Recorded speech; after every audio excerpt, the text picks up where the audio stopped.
All right, big story this morning, the verdict in the Michael Dunn case. A jury did not convict him for killing teenager Jordan Davis, but did find him guilty on 3 counts of attempted murder and on a 4th count. The hung jury and memories of George Zimmerman's acquittal are raising new questions about the self-defense laws in Florida. Let's break it down. We have a great panel of experts for this discussion. We have CNN legal analyst Mark O'Mara. You remember him, he defended George Zimmerman. We have CNN senior legal analyst and former federal prosecutor Jeffrey Toobin. And on the how do we fix this side, Democratic Florida State Representative Alan Williams. He's been calling for the repeal of Stand Your Ground, so it's great to have him as well. Representative, Mr. O'Mara, Mr. Toobin, great to have all 3 of you. Jeffrey, let me start with you. Let's start with the case in the specific. Break down 2 elements for us.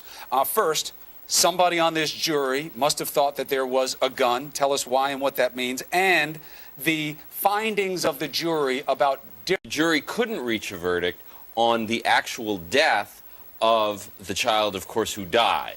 And the question is, how can you reach those differing conclusions? And apparently, we haven't had a full briefing from what went on in the jury room, is that apparently they did believe that Dunn thought there was a gun, that Dunn reasonably believed that there was a gun pointed at him, but they did not believe he had any right to keep shooting as the getaway car, as the victim's car pulled away. Which I think is why it continues to be, your explanation makes sense, but it's still confusing on a very basic logical level of how this all played out. Mark, I want to get your take on what happened in the courtroom and kind of get your take on what you think happened in the jury room.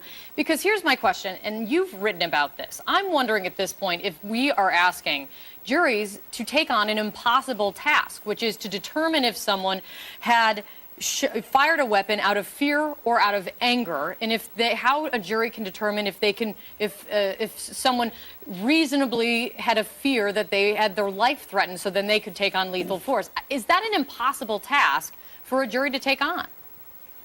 Well, I think in the close cases, like this one turned out to be close, and with this jury, it was in fact an impossible task because, like you say, if there had been a shotgun in the car, for example, then it would have been a lot easier for the jury to say there was a shotgun, Dunn saw it, therefore it's reasonable fear.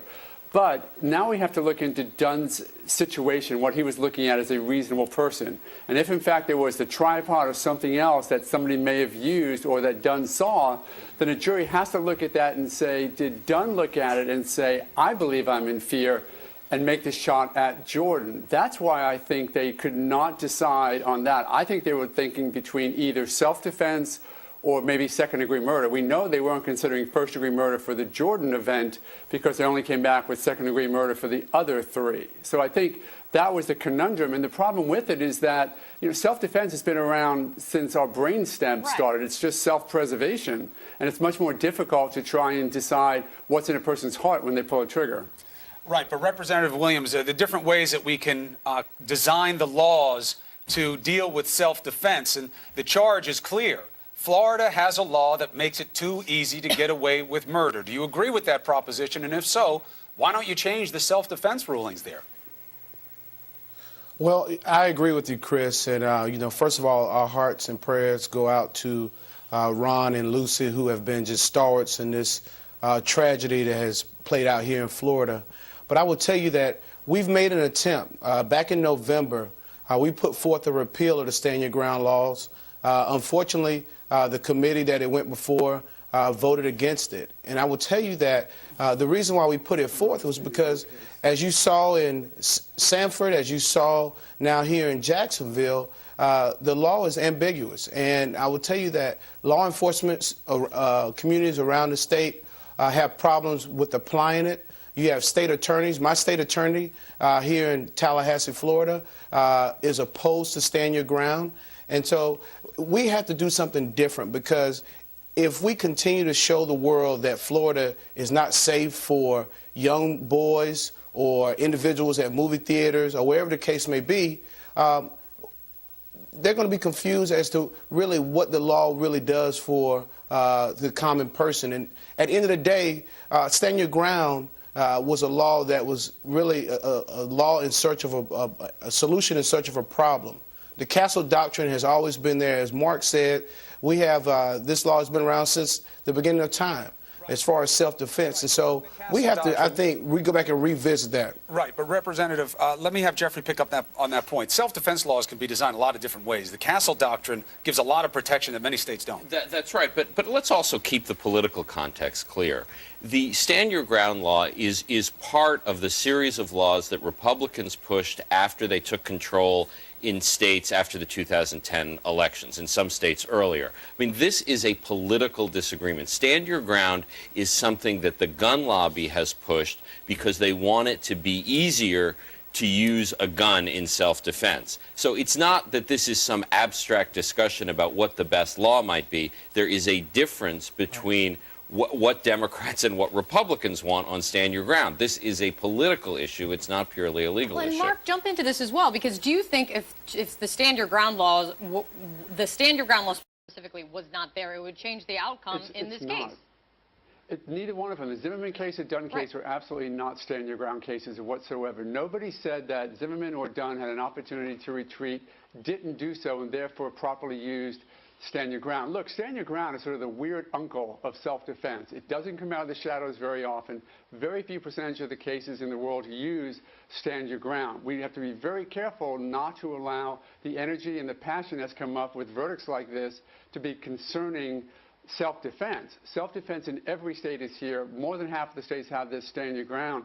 I had said that we want to be careful with a suggestion to now 100 million Americans that they think they can stand their ground and use force without reasonable fear. That's the focus. If Dunn was in reasonable fear, then he's allowed to use deadly force. If Zimmerman was, if anybody was, they're allowed to use deadly force under any state's laws. What we can't do is throw the baby out with the bathwater, so to speak, and say, because Florida's a Stand Your Ground state, every case that happens in Florida is up for review. It's not true. These are traditional Stand Your Ground cases.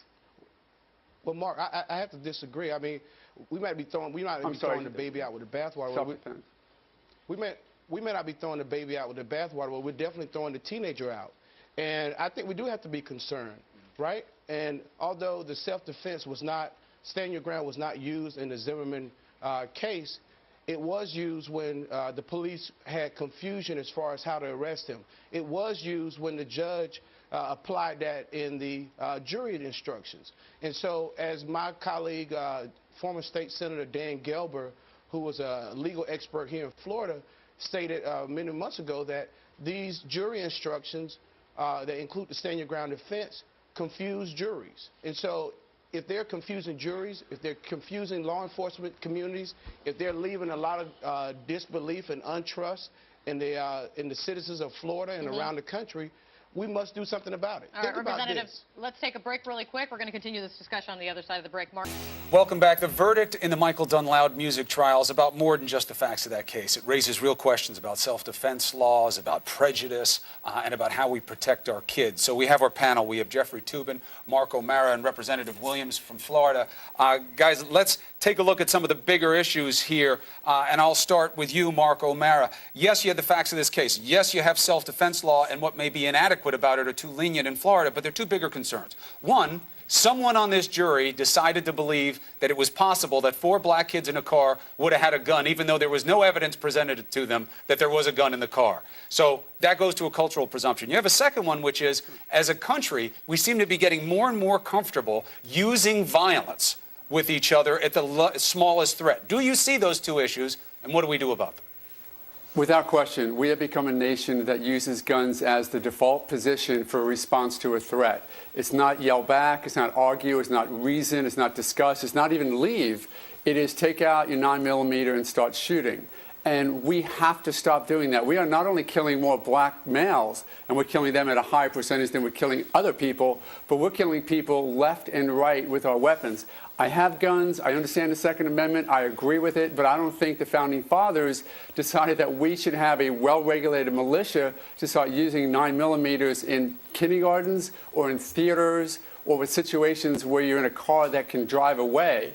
And that's one of the true social problems that we have, is we've just become a society that uses guns. And as to the race issue, look, there is no denial you can't ignore the fact that we put young black males into the system at a higher percentage than their population. Some of it we could blame young black males for, that they put themselves in criminal situations a bit more.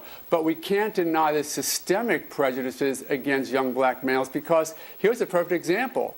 Dunn looked at this and said, I probably have good reason to fear here. And the first moment that that fear was realized, was it the loud music? Was it the attitude? Was it the cursing? Or was it the tripod? Then he started reacting to it when he may not have if they weren't black. Now, Representative Williams, I want to get your final take. When we're looking at what can be done, it's a question Chris is asking. It's a question that we should all be asking. You're on the ground floor of that. You've been trying to make efforts to get stand your ground laws repealed in your state. They haven't worked to this point. So what more can you do? Well, I tell you, first of all, we've been doing, you're right, Kate, we've been working hard at it. We're going to continue to work at this. We're going to continue to try and get the law repealed and start over. We think that, folks have a right to, the Second Amendment, but we also feel like that folks should have a right to a safe community and safe neighborhood. Justifiable homicides are up since 2005 when Stand Your Ground was put in effect. John McCain in Arizona said that Stand Your Ground laws should be repealed. So from a political standpoint, we understand that there's a lot of work that needs to be done. Senator Chris Smith here in Florida is working on a bill that should hopefully amend it. If we can't repeal it, we need to repair it. And at the end of the day, we know that both Jordan and Trayvon, both 19 years old, this would have been their first election to vote in November. And so we need folks to come out and vote for, if they're going to vote for themselves, but also vote for Jordan and Trayvon, who can't be here to vote for themselves. Jeff, what's your final take? Jordan was killed because he was black. I mean, that's what happened in this case, and I think that's just a horrible thing to think about in 2014. And I don't think you can talk about the legal aspects of it, and they're obviously very important, but this is a kid who was killed entirely because of his race, and that's just a depressing, upsetting thing to think about in 2014. And you got to ask, what went on in that jury room that they were able to be deadlocked on the issue of whether or not there was a gun in that car when there was no evidence offered that there was one there? It was all about the speculation that they could have gotten rid of it, and maybe there was one, and obviously someone there had to buy it. And what do you presume about a car full of 4 black kids? Right. The presumption. Right. All right, thank you very much, gentlemen. Appreciate the conversation. It must continue. All of you at home, please weigh in. You know the hashtag New Day. It's a discussion that must be had. Other things will not improve. We're going to take a break here.